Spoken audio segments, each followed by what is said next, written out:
In this video, I will show you how to delete emails in Gmail. This should be a quick and easy tutorial to follow, but before we do continue, please consider leaving a like on the video and also subscribing to the channel. I really do appreciate it. To get started, come across to your Gmail and log into your account. Then what you want to do is select the emails you want to delete. So if you actually come to the left hand side of the email, you're going to see this little checkbox, so you can go ahead and tick just one, or maybe there's a couple of different emails that you want to delete. So I'm just going to select a few different emails I want to delete by ticking the box next to the ones I want to delete. Once you've done that, come up to the top and you're going to see this little trash can icon which says delete. Go ahead and give that a click, and that's going to delete that from your inbox. As you can see down here, it says free conversations move to trash. Once you've done that, come over to the left hand side and in this menu click onto more.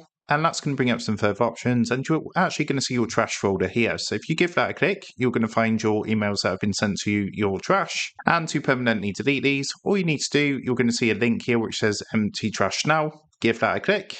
And what that's going to do is bring up a message like this. As you can see, it says this action will affect all free conversations in trash. Are you sure you want to continue? And this is going to permanently delete those messages. So all you need to do is simply click onto OK. As you can see, all messages have been deleted. We've got a confirmation in the bottom left-hand corner, and that is how to delete emails in Gmail. So with that being said, I hope this quick tutorial did help you out today. And if this did help you out, I would really appreciate it if you was to consider dropping down below the video, leaving a like, and also subscribing to the channel. With that being said, I just want to take a minute. Thank you guys for watching this quick tutorial, and I will see you in the next video.